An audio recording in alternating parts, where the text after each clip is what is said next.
Este é o nosso tema nessa noite. Deus é o nosso refúgio e fortaleza. É interessante perceber que o texto não diz que Deus foi ou que Deus será, mas o texto faz uma afirmação categórica dizendo que Deus é. E é isso que eu e você precisamos saber. Conta-se que certa feita um menino vivia numa região da Romênia e lá aconteceu um terremoto. E aí nesse terremoto uma boa parte foi atingida e aí a escola então veio a cair. E aquele menino ficou algumas horas escondido debaixo daquelas arruaças todas, aqueles entulhos todos. E de repente o tempo foi passando. E os bombeiros começando a procurar para ver se achava, se tinha mais algum sobrevivente. E no meio daquele contexto todo, o pai daquele menino estava junto na busca. E alguns diziam para ele, eu acho que já não tem mais o que fazer, não tem mais o que procurar. E o pai daquele menino diz, não, vamos continuar, vamos procurar. E de repente eles se deparam e encontram o menino debaixo de umas vigas antes, melhor dizendo, deu um suporte, e aquele menino conseguiu ficar preservado, houve uns espaços vagos no meio daquele todos entulhos. E não apenas o menino, mas alguns dos seus colegas também estavam aí. E naquele momento o menino olhou para o pai e disse, pai, eu estou aqui, pai. E aí o pai diz, filho, e como que você esperou durante todas essas horas, estava tão angustiante? Ele diz, pai, eu passei medo sim, passei um pouco de aflição, mas eu tinha certeza que o Senhor viria ao meu encontro, porque o Senhor disse para mim, eu sempre estarei com você. E foi aquela confiança que nutriu a esperança daquele menino no meio daquela tragédia. Eu e você temos um pai muito mais fiel do que o pai daquela criança. Eu e você temos um pai muito mais poderoso do que o pai daquela criança. E este pai poderoso que vem ao nosso encontro nos momentos de aflição. E eu quero olhar com você então sobre o seguinte tema: Deus é o nosso refúgio e fortaleza. E a primeira lição que eu quero olhar com você é que ainda que enfrentemos aflições no percurso da existência, Deus continua sendo a nossa fortaleza. Ainda que enfrentemos aflições no percurso da existência. Olha aí comigo o versículo de número 1 e 2 deste salmo. Deus é o nosso refúgio e fortaleza, socorro bem presente nas tribulações. Portanto, não temeremos. E aí ele vai descrever as catástrofes, ainda que a terra se transtorne, e os montes se abalem no seio dos mares, ainda que as águas tumultuem e espumejem, e na sua fúria os montes se estremeçam. Perceba que o salmista aqui, ele utiliza de um recurso literário.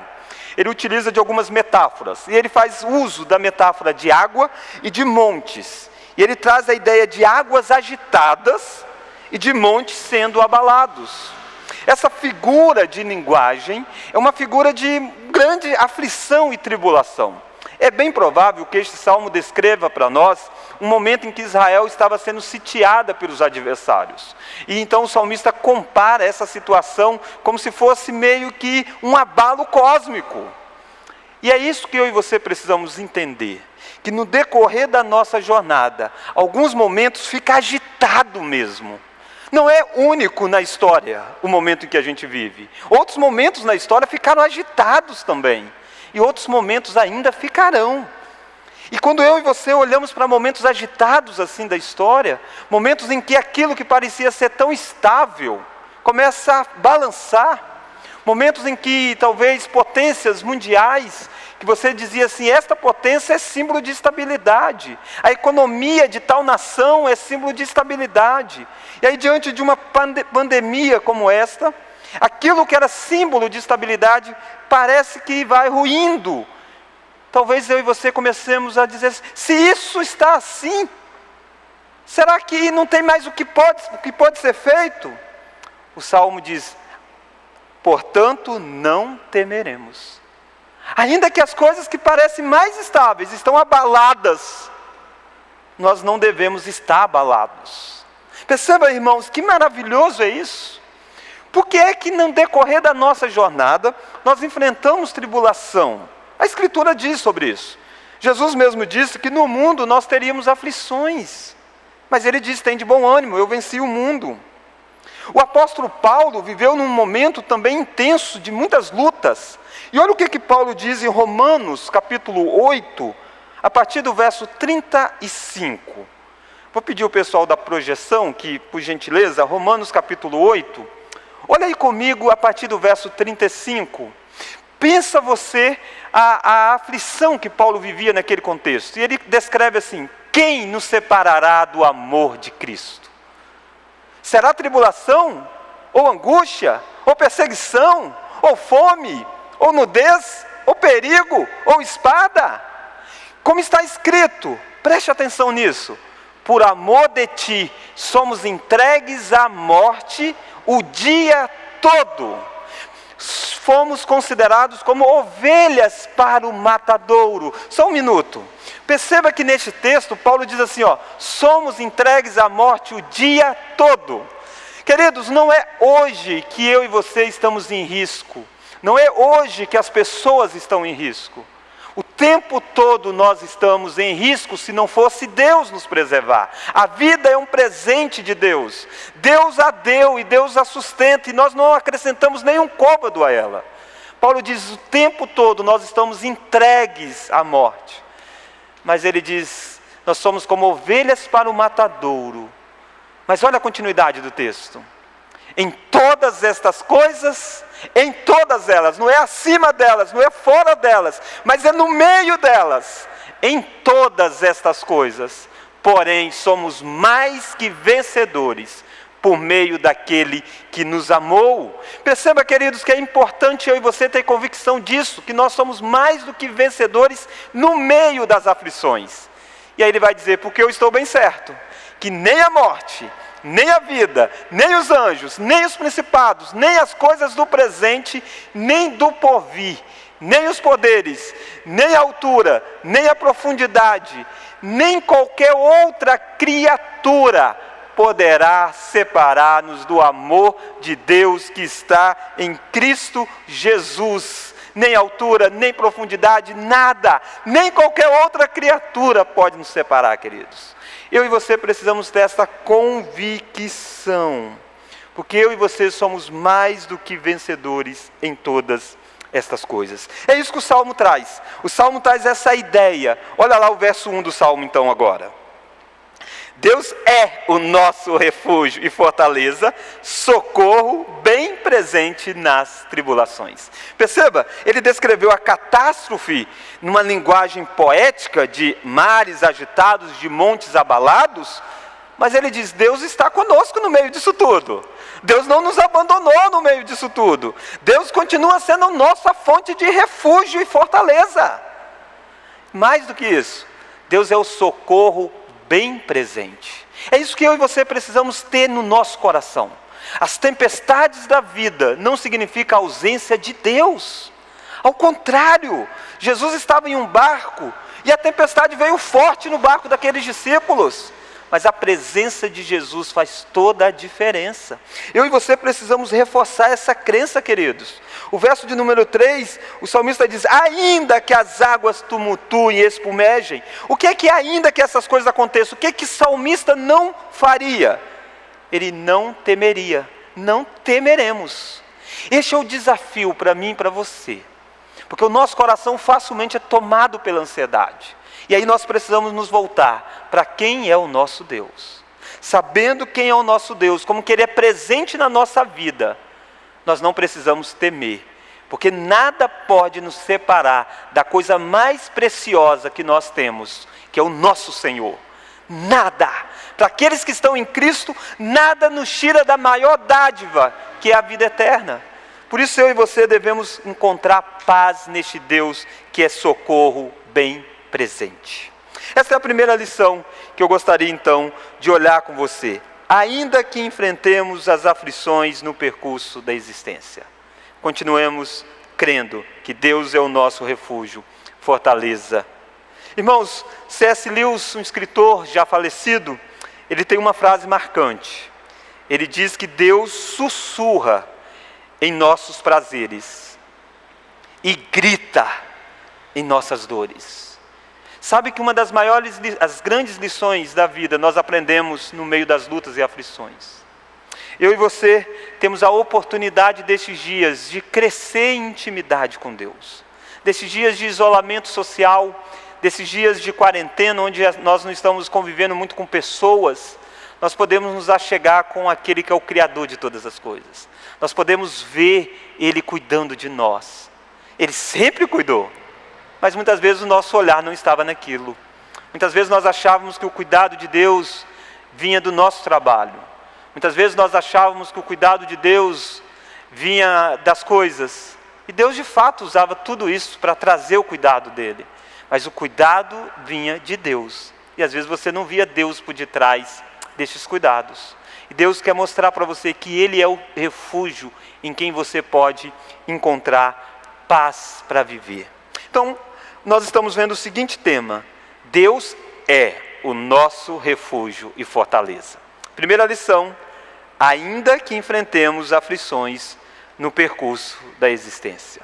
Segunda lição: Deus é o nosso refúgio e fortaleza, porque Ele guarda o seu povo e se faz presente no meio dele. Olha aí comigo a partir do verso 4. Há um rio cujas correntes alegram a cidade de Deus, o santuário das moradas do Altíssimo. Deus está no meio dela, jamais será abalada. Deus a ajudará desde antemanhã.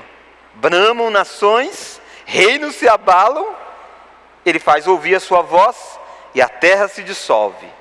O Senhor dos exércitos está conosco, o Deus de Jacó é o nosso refúgio.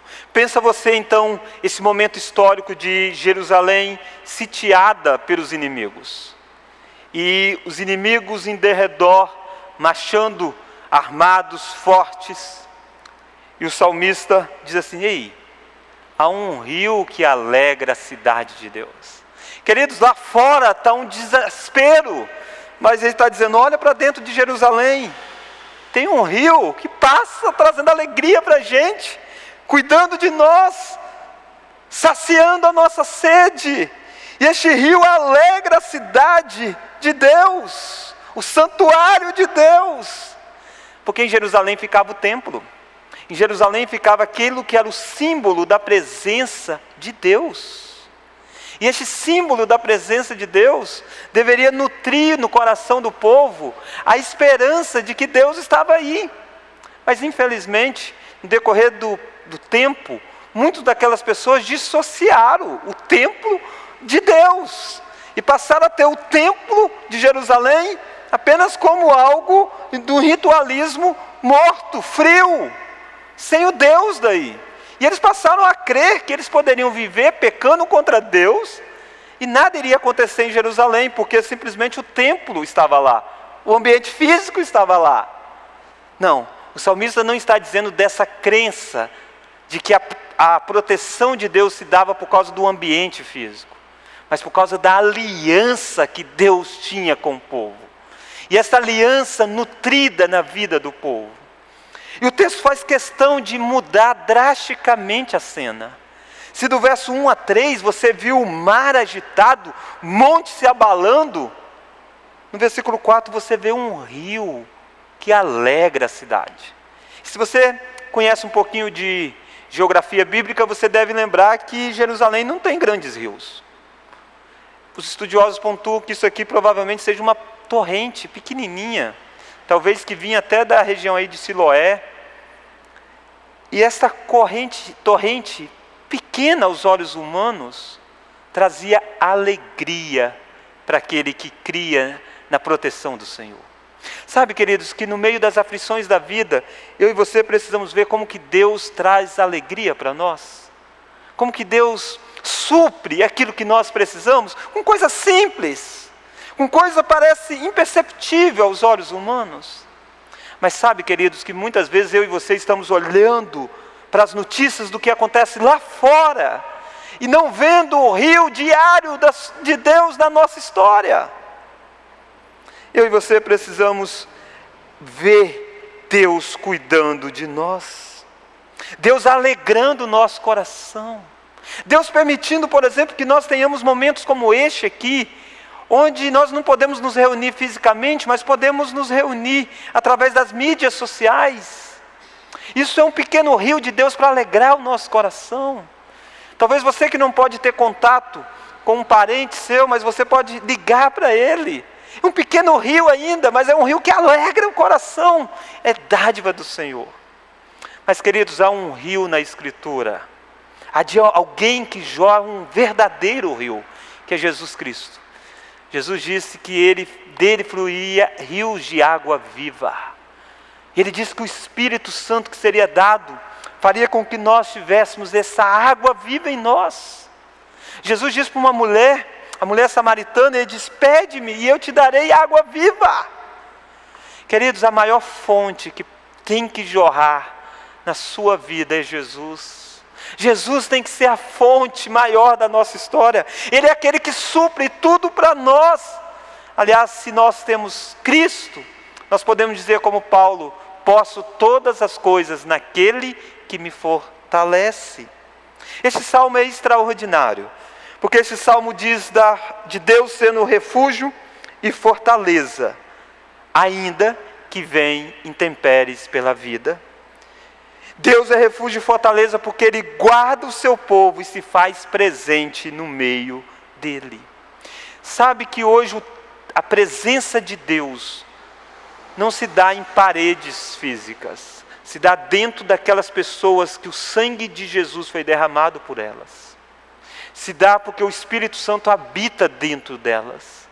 Queridos, se Deus cuidava de Jerusalém, porque o templo estava lá, você acha que Deus não vai cuidar de você se o Espírito habita em você?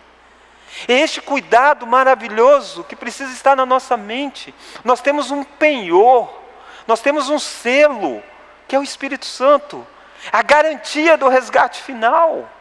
Eu e você precisamos nos lembrar disso. Precisamos lembrar que nós somos um povo que Deus está no meio de nós. Porque Ele guarda o seu povo e se faz presente no meio dele, não temeremos. Ainda que as coisas aconteçam lá fora. Ainda que o exército continuava acampado contra Jerusalém. Mas quem é esse Deus que está conosco, que permite que nós tenhamos rio que alegra a nossa vida? Quem é esse Deus? Olha aí comigo o versículo de número 7. Ele é o Senhor dos exércitos. Isso aqui muda tudo. Em um cenário de combate, aquele que está conosco é o Senhor dos exércitos. Israel pode se alegrar. Eu e você podemos nos alegrar, porque o Senhor dos exércitos está conosco. Quem está conosco não é a maior autoridade de nenhum país, é a autoridade de todo o mundo. É a autoridade de todo o universo, é aquele que criou todas as coisas, e é aquele que é especialista em guerrear as nossas causas. Ele era o Deus do exército de Israel, e Ele é o Deus do exército do povo do Senhor. Mas Ele não é apenas um Deus forte, o Deus extraordinário, mas Ele é o Deus da aliança. Olha aí o versículo 7. O Senhor dos exércitos está conosco. O Deus de Jacó é o nosso refúgio. O salmista volta aqui na história bíblica. O salmista ele retroage lá nos patriarcas. Tem um intervalo de tempo aqui enorme. Muitos anos se passaram desde a morte de Jacó até o momento que os filhos de Coré descreve este salmo. E o que é que nós encontramos aqui? Nós encontramos a crença de que o nosso Deus, Ele tem aliança com o povo dele. Queridos, o povo do Senhor era preservado porque Deus fez uma aliança com Abraão, Isaque e Jacó. Deus disse para Abraão, Isaque e Jacó, queria trazer o descendente no meio deles, queria abençoar o mundo todo. O descendente de Abraão abençoaria o mundo todo. Enquanto essa história não se cumprisse, o povo de Deus podia ficar tranquilo. Eles não seriam exterminados da face da terra. Alguns iriam sim tombar nos embates da vida, Deus iria dar descanso para alguns, mas a história iria caminhar, porque o povo de Deus tinha que dar a luz ao Messias. A aliança estava feita. E é isso que alegra o coração do salmista. Ele se volta para isso. Ele diz: o Deus de Jacó, o Deus da nossa aliança é o refúgio. E foi mesmo. O povo de Israel, certa feita, quase foi exterminado pelos egípcios. Os egípcios tramaram contra o povo, mas Deus libertou. E sabe como Deus libertou? De uma forma até irônica.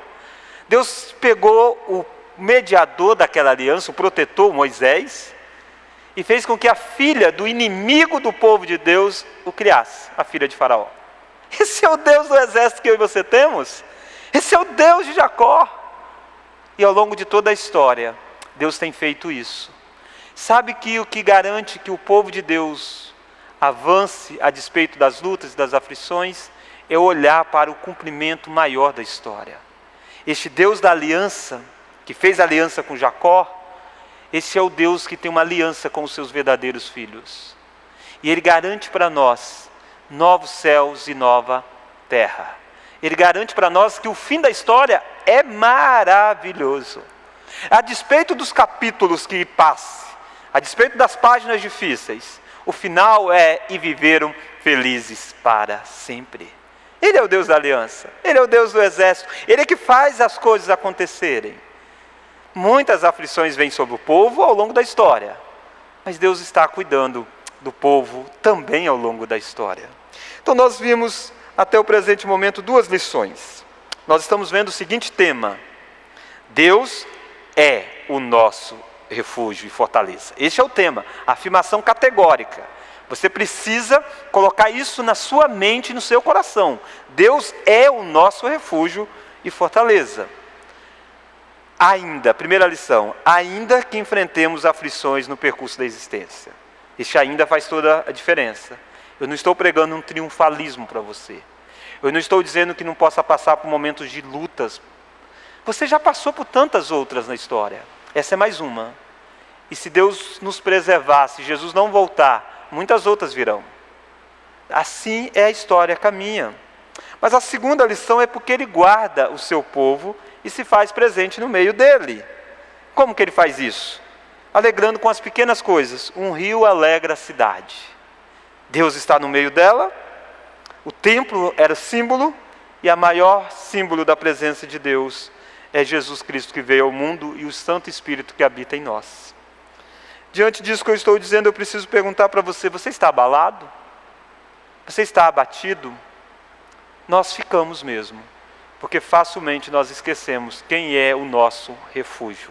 Eu quero alegrá-lo nesta noite, dizendo que o seu refúgio é o Senhor, que nada pode separar você dele. Terceira e última lição: por causa das evidências reais efetuadas no decorrer da história. Por causa das evidências reais efetuadas no decorrer da história. Olha aí comigo o versículo de número 8. Diz assim o verso 8 do Salmo 46. Vinde, contemplai as obras do Senhor, que assolações efetuou na terra. Ele põe termo à guerra até os confins do mundo, quebra o arco e despedaça a lança, queima os carros no fogo. Percebe que o salmista faz um convite? O salmista diz assim: ei, vinde, contemplai as obras do Senhor. Ele está chamando eu e você a olharmos para as obras do Senhor. Ele está dizendo: este Deus que é o nosso refúgio e fortaleza, Ele tem currículo, Ele tem história para contar, Ele tem experiência para narrar. Olha para aquilo que Ele já fez. Vinde, contemplai as obras do Senhor. E Ele diz que as obras do Senhor, quais são elas? Que assolações efetuou na terra. Irmãos, o nosso Deus é um Deus soberano. O nosso Deus é um Deus absoluto. Nosso Deus não é pego de surpresa. O nosso Deus não tem algo que Ele precisa, assim, dizer: eu preciso controlar isso porque está fugindo. Não. O nosso Deus é que faz todas as coisas. Ele é o causador de todas as coisas. E Ele quer fazer com que o povo olhe e veja isso. Contemple as coisas que Deus tem feito. Olha como que Deus faz coisas que as pessoas ficam assim apavoradas. E olha que nós vivemos uma época em que o que está apavorando o mundo não é nem perceptível aos olhos humanos. É um vírus sério, que eu e você precisamos tomar todas as medidas para nos cuidar e cuidar do outro. Mas o texto diz assim, é Deus quem faz essas coisas. É Deus quem está por detrás dessas coisas. E o mundo fica desesperado. O mundo fica amedrontado. O mundo fica abismado. O mundo não consegue conter. E Deus guia a história como Ele quer. Ele faz para cá, faz para lá, ameniza, dá tempo de prosperidade para a humanidade, dá conhecimento, a ciência cresce. O homem quer ser independente, diz que é alguma coisa, e Deus diz, ei, calma, algo invisível assusta vocês. Deus é o soberano da história. Irmãos, a história é um palco do agir de Deus. Você precisa ter isso. Eu e você precisamos contemplar isso. Porque é isso que a Escritura diz. Sabe o que a Bíblia diz? Quando nós vemos os sinais acontecendo, e os sinais, eu preciso aqui fazer um parêntese, principalmente para você que é visitante, que está nos acompanhando pela primeira vez. Os sinais, eles não são algo que vai acontecer apenas no último momento que Jesus volta. Os sinais acontecem de tempos em tempos.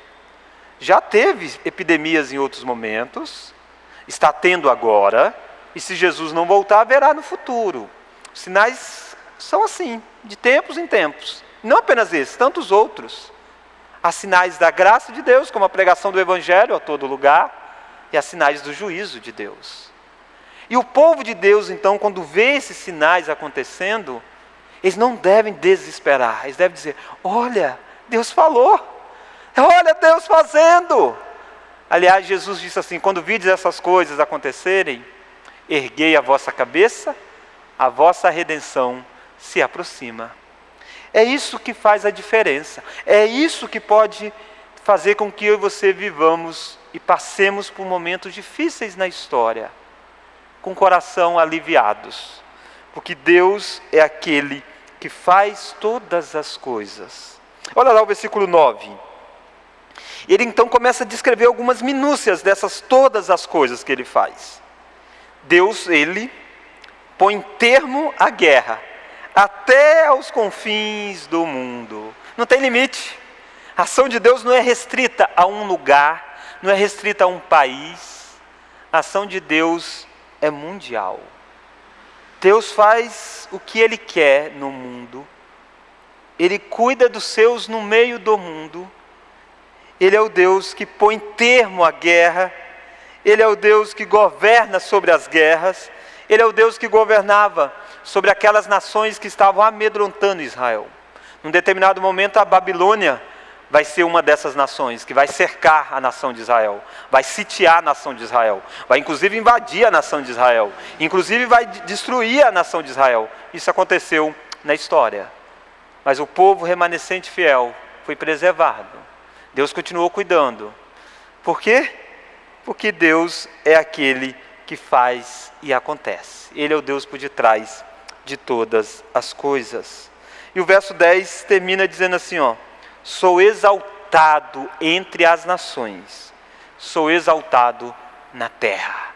Eu e você precisamos exaltar este Deus que é indomável, incontrolável, este Deus que é soberano. E a minha pergunta é, você tem exaltado a este Deus? Você tem adorado este Deus? Você tem se quebrantado diante deste Deus que faz e acontece na história? Ou você tem vivido irritado com este Deus?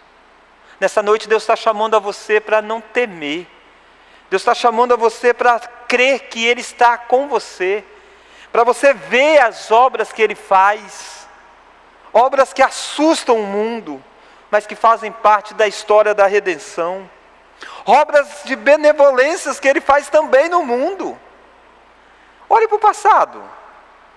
Olha que sabedoria que Deus deu a homens. Eu e você, Quando ainda criança, né? Agora já tem um tempinho provavelmente você. Mas eu lembro, por exemplo, da minha filha. Minha filha, eu tenho uma filhinha que tem 3 aninhos de idade. Vai fazer 3, 2 anos na verdade. 2 aninhos. Fazer 3 recentemente. E aí então tinha que levá-la para vacinar. E até hoje tem que levar ainda para algumas vacinas. O coração da gente dói, né? Ver dar aquele furinho e tal. Pensar, queridos, que foi Deus quem deu sabedoria para que vacinas como esta impedisse que pandemias estivessem espalhadas pelo mundo. Coisas que para nós é apenas um furinho no braço, nos livra de tantas coisas. Essa pandemia atual, por enquanto, ainda não está disponível nenhuma vacina. E aí a gente fica assolado.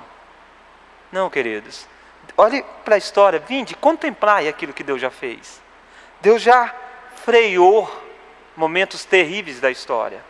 E Deus já intensificou outros.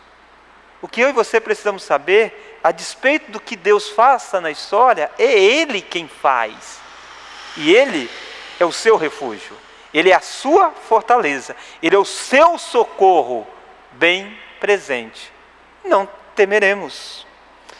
Ele não apenas despedaça a lança, Ele não apenas queima os carros no fogo, Ele não apenas é exaltado entre as nações, e eu e você deveríamos exaltar pelo aquilo que Deus fez no passado, preservando vidas, a sabedoria que Deus deu ao homem, e Ele é o Deus que está conosco. Olha lá o verso 11.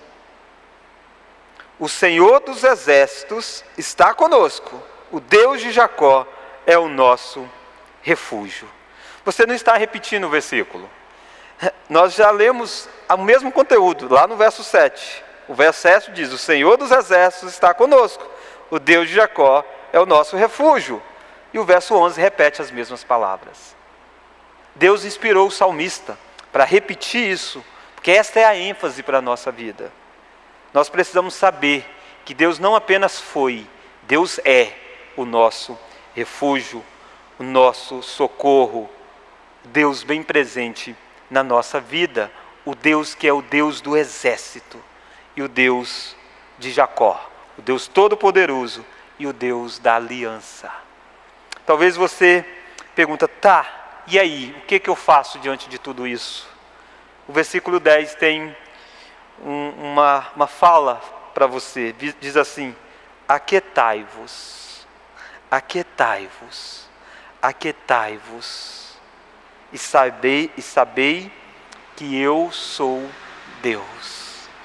Não é fácil aquietar, não é fácil para mim, não é fácil para você, mas este é o convite de Deus, aquietai-vos, sabei que eu sou Deus.